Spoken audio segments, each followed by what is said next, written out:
Saudara-saudari yang terkasih, umat Santo Vincentius yang saya kasihi, hari ini kita memasuki hari kedua dari Triduum dengan tema 5 keutamaan Vincentius. Vincentius memberi 5 keutamaan. Pertama, kesederhanaan, kerendahan hati, kelemah lembutan, penyangkalan diri, dan mencintai sesama atau melayani sesama. Sebetulnya 4 yang pertama adalah syarat atau kondisional untuk mencapai yang kelima. Jadi tujuan utamanya adalah mencintai dan melayani sesama. Untuk bisa mencintai dan melayani sesama dibutuhkan 4 hal itu. Yang pertama adalah sederhana.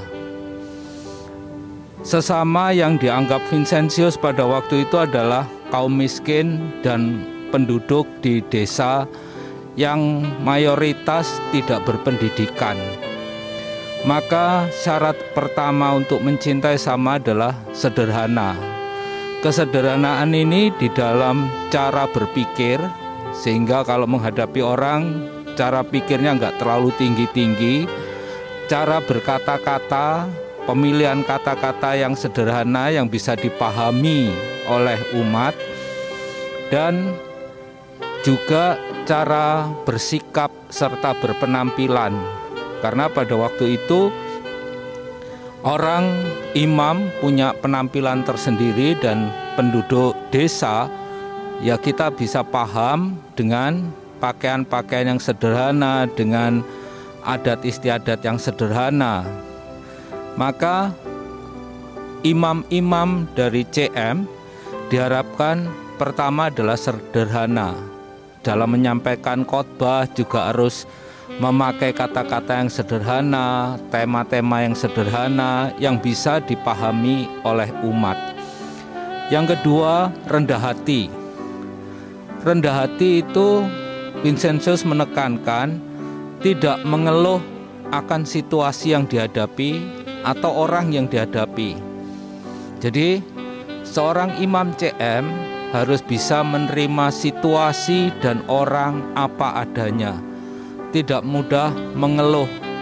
Misalnya kalau seperti saya waktu di kampung ya makanan ala kampung ya sudah diterima aja. Nggak usah mengeluh membayangkan makanan seperti yang di kota. Sederhana juga tidak sombong karena telah melakukan segala sesuatu. Jadi tidak bisa membangga-banggakan, oh ini buatan saya, ini karya saya. Itu tidak bisa, itu kesombongan. Nah, memang ada orang yang mengatakan kalau tidak ada saya gereja ini pasti mati. Kalau tidak ada saya OMK tidak jalan. Nah, itu kesombongan. Ketika kesederhanaan ya sudah, segala keberhasilan itu adalah karunia Allah. Yang ketiga, lemah lembut. Di dalam berkomunitas tidak tertutup kemungkinan terjadinya selisih paham, pertengkaran, ketidakcocokan dengan orang lain. Dengan kelemah lembutan kita berusaha untuk menerima siapa saja apa adanya. Jadi tidak berusaha untuk mengubah orang. Misalnya orang yang sudah sejak awal cerewet ya sudah diterima apa adanya. Dengan kelemah lembutan, artinya ya kita tidak memaksa orang. Kecuali kalau orang itu berdosa, ya kita harus berusaha untuk mengubah orang yang dosa-dosanya itu. Nah, kelemah lembutan sangat dibutuhkan di dalam berkomunitas karena ya di dalam kelemah lembutan orang itu akan merasa bahagia kalau diterima apa adanya, artinya dirinya apa adanya. Kita tidak banyak menuntut orang untuk menjadi ini dan itu, untuk memaksa orang sepaham dengan pemikiran-pemikiran kita. Kemudian penyangkalan diri. Penyangkalan diri adalah tadi kalau lemah lembut berusaha untuk menerima orang apa adanya, menyangkal diri itu kita berusaha untuk mengubah hidup kita, tidak memposisikan diri kita lebih tinggi. Contoh konkret di surat Paulus kepada jemaat Filipi, Yesus yang meskipun setara dengan Allah, dia tidak menyamakan diri dengan Allah. Dia rela jadi manusia.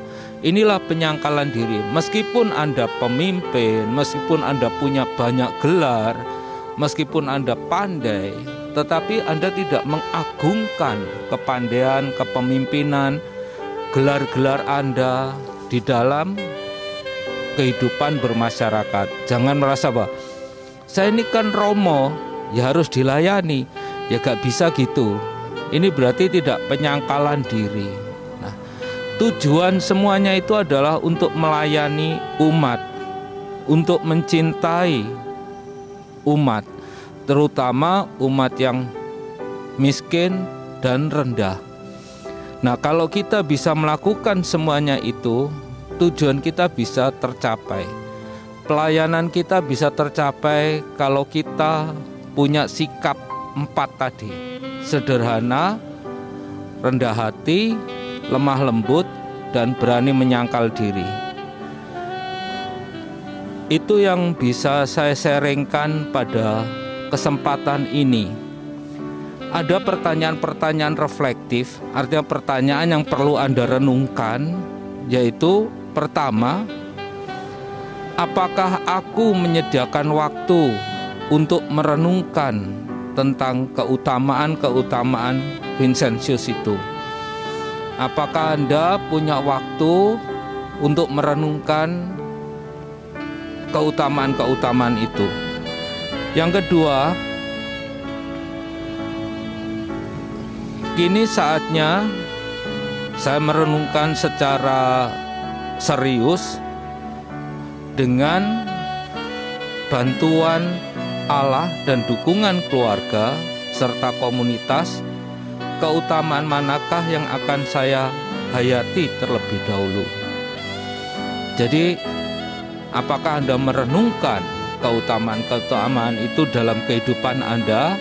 Yang kedua, keutamaan apa yang akan Anda hayati di dalam kehidupan Anda? Jadi, apakah Anda mau berubah menjadi orang yang rendah hati, orang yang lemah lembut, orang yang sederhana, atau orang yang menyangkal diri, supaya Anda bisa melayani sesama. Saudara sekalian, kini kita akhiri dengan doa penutup. Marilah kita berdoa bersama-sama. Dalam nama Bapa dan Putra dan Roh Kudus, amin. Santo Vincentius, pelindung paroki kami, Engkau telah dipanggil Tuhan menjadi solider kepada kaum kecil dan miskin. Engkau telah menjawab panggilan itu dengan menjadi orang sederhana, terbuka bagi Yesus dan Injilnya, terbuka kepada kaum kecil dan miskin. Engkau telah menjawab panggilan itu dengan menjadi berbelas kasih seperti Yesus, tergerak oleh penderitaan sesama dan siap sedia melayani serta memperhatikan dan hati dan martabat orang yang Kau layani. Berkat rahmat Tuhan, engkau dapat mengikuti Yesus dan menjadi hamba seperti Dia. Berkat rahmat Tuhan, engkau telah menemukan Kristus dalam diri kaum kecil dan miskin dan dalam diri orang yang menderita, sehingga mereka menjadi guru dan pembimbingmu. Berkat rahmat Tuhan, engkau dapat menampakkan Kristus yang hidup dalam dirimu. Ajarilah kami mencintai mereka yang miskin dan menderita dengan menyingsingkan lengan baju sampai bercucuran keringat di wajah kami. Ajarilah kami untuk menjadi rendah hati, sederhana, dan penuh cinta kasih. Di tengah pandemi corona yang mendera dunia saat ini, bebaskanlah kami dari rasa puas diri dan egois.